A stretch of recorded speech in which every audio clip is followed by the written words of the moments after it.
नमस्कार दोस्तों, आपने वो कहावत तो सुनी होगी, कुत्ते की दुम कितनी भी सीधी कर लो हमेशा टेढ़ी ही रहती है। यही हाल आज हमारे देश के मीडिया का हो गया है, जो प्रधानमंत्री मोदी की चरण वंदना करते करते नहीं थकता। आज के इस वीडियो में हम देखेंगे कि कैसे समाजवादी पार्टी के प्रखर प्रवक्ता अनुराग भदौरिया ने गोदी एंकर रूपका लियाकत को एक्सपोज कर दिया। दरअसल डिबेट लोकसभा इलेक्शन 2024 में यूपी में हुई बीजेपी की हार को लेकर चल रही थी, जिस पर गोदी एंकर रूपका लियाकत बार बार विपक्ष को टारगेट कर रही थी। फिर अनुराग भदौरिया ने जो किया, उसे देखने के लिए वीडियो में अंत तक बने रहें और हमारे चैनल को सब्सक्राइब करें। चलो भाई, देखो अब मैं क्या करता हूँ। लेकिन संविधान पर क्या आप लोग झूठ नहीं फैला रहे हैं या नहीं फैलाया है? समाजवादी पार्टी के प्रवक्ता से मैं ये सवाल पूछ रही हूं। देखिए, आप अच्छी तरह जानती हैं इस देश के अंदर में किसी को झूठ की पार्टी या जुमलेबाज पार्टी कहा जाता है, तो आप अभी किसी से पूछ लीजिए, आपको जवाब अपने आप मिल जाएगा। सही बात है। ये झूठ की बात भारतीय जनता पार्टी जब करती है तो बड़ा हास्यास्पद लगता है। ये वो लोग हैं जिन्होंने जनता को किस तरह से बोला था 2014 में, पता है ना आप सबको। आपको याद होगा किस तरह से झूठ जनता को बोला था कि हम आएंगे तो किसानों की इनकम दोगुनी हो जाएगी। कोई भूला है क्या? 15-15 लाख तक ये रुपए कुछ दिखा रहे हैं आपको। वो उनके दिखाने वो दिखा रहे थे, तो उनको तो कहाँ पहुंचा दिया जनता ने। यही दिखाते दिखाते इनका हालत जनता ने ये कर दिया है। नहीं, पर ये है क्या? ये क्या दिखा रहे हैं? ये तो बताइए ना। 1 लाख मिलेगा।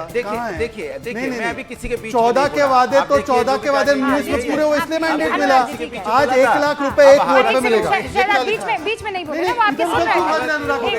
अनुराग भदौरिया के पास जवाब नहीं है। अनुराग भदौरिया के पास जवाब नहीं है। आप बीच में टॉकिंग पार्टी की परेशानी देखिए, जनता के मुद्दों पे जनता का मुद्दा नहीं है 1 लाख रुपए उनका। जवाब 1 लाख रुपए उनका मुद्दा नहीं है क्या? जवाब नहीं है, जनता का मुद्दा है 1 लाख रुपए। अनुराग भदौरिया, एक बात सुनिए ना मेरी। इस साल मैं अपनी बात तो पूरी कर अच्छा, लूं। पूरी 30 देखिए, सेकंड। सवाल ये है कि भारतीय जनता पार्टी को जनता ने बुरी तरह नकार दिया। अरे छोड़ दो हमें, 1 लाख रुपए बताइए, कितनी चिंता करोगे भाजपा की? भाजपा की चिंता छोड़ो, इंडिया की चिंता छोड़ो। 1 लाख रुपए खिसिया रहे। अब 1 लाख रुपया, 1 लाख रुपया,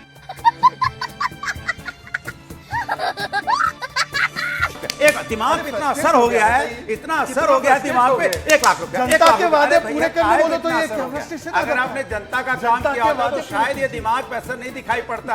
अयोध्या भी प्रभु राम ने आपको हरा दिया। मैं दोबारा संविधान के मसले पर आ रही हूँ। देखिए, ये सवाल का जवाब आपको यहाँ से हरा देंगे, इसलिए अनुराग भदौरिया जी, मैं फिर आपसे सवाल पूछूं। आपने सवाल का जवाब, मैं चाह रही हूँ आप सवाल का जवाब। मैं फिर कह रही हूँ संजीदगी से डिबेट करना चाह रही हूँ। मुझे ये बताइए कि वाकई आपको ये लग रहा था कि ये लोग संविधान बदल देंगे, या ये आपकी स्ट्रैटेजी काम करती? देखिए, अब चुनाव खत्म हो गए हैं, शराफत से, सच्चाई से मुझे बता दीजिए। इसलिए मैं आपसे कह रहा हूँ, भारतीय जनता पार्टी की जो तानाशाही, जो आलोकतांत्रिक जो उनकी व्यवस्थाएं देखने को मिल रही थी लगातार, जिस तरह से विपक्ष पे हमला हो रहा था, विपक्ष पे किस तरह से विपक्षों को जेल में डाला जा रहा था, उन पे कैसे आरोप लगाए जा रहे थे, तो ये साफ जाहिर है कि सरकार, सुन तो लीजिए, सरकार विपक्ष की बात सुनने को तैयार ही नहीं होती थी। भारतीय जनता पार्टी पार्लियामेंट के अंदर में, आप बताइए, 150 सांसदों को आप बर्खास्त कर दे रहे हैं, आप निलंबित कर दे रहे हैं, आप अनुराग जी फिर वापस क्यों भाई? किस बात के लिए? पार्लियामेंट में बहस ना हो पाए, पार्लियामेंट में चर्चा ना हो पाए, आरक्षण खत्म करने पर बताइए ना। करते थे वैसे अनुराग भदौरिया, मैं फिर कह रही हूँ,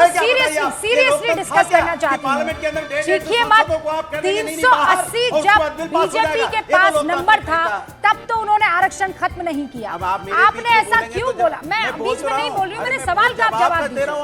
मैंने कहा आरक्षण खत्म करने पर मुझे जवाब दीजिए। सरकार जब 150 सांसदों को पार्लियामेंट से बाहर कर दे रही है और पार्लियामेंट के अंदर में पार्लियामेंट चला के बिल पास कर रही है, तो इस सरकार के ऊपर में क्या सोचते थे आप? ये सरकार जो अनुराग भदौरिया, ठीक है, अनुराग भदौरिया पास कर रही थी, तो क्या कहेंगे आप? ठीक है, अनुराग भदौरिया, मैं फिर रिपीट कर रही हूँ अपने सवाल को।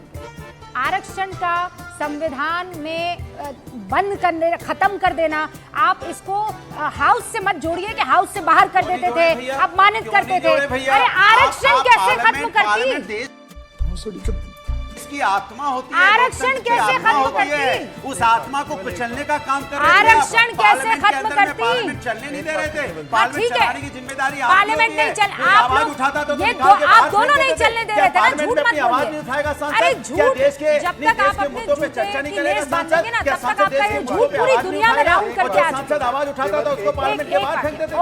ये आपकी स्ट्रेटेजी थी। इसका साफ जाहिर होता है कि आप देश के संविधान और देश का लोकतंत्र पे आपका विश्वास। अरे रट्टा मत मारिए जबरदस्ती का, किसी को कुछ समझ नहीं आ रहा है। जनता के हित में मैं बोलूंगा। रट्टा, 1 लाख रुपए के ऊपर जनता तो के जवाब हित में नहीं तो जनता ने दिया। अपना मैंडेट 1 लाख पे तो जवाब नहीं दिया। अब आपको 240 पे पहुंचा दिया।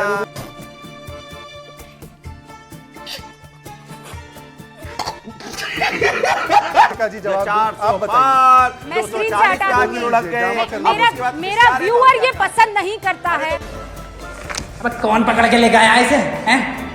प्लीज इट्स अ वेरी अरे सीरियस मैं थिंग। किसी के बीच में बोला नहीं, आप समाजवादी आप पार्टी तो के उधर तमाम बताइए ना, प्रवक्ताओं मेरे की बीच ये में क्या जो बोल रहे थे, स्ट्रैटेजी आप बन सारा गई है। सीरियस और सारी डिबेट मेरे मैं- ऊपर ही होगी क्या, मैं- विपक्ष के मैं- ऊपर ही होगी क्या, अरे सत्ता ये पक्ष में कोई अब सवाल तो नहीं होगा? 37 मैंने सीटें ले डिबेट आए में- हैं। हम लोग आप लोगों का दुख समझ सकते हैं, मत रोइए प्लीज। इन्होंने मजाक बना के रखा है खबरों का, न्यूज चैनलों का। इन चैनलों का बहिष्कार कीजिए। बहुत बहुत धन्यवाद। नमस्कार।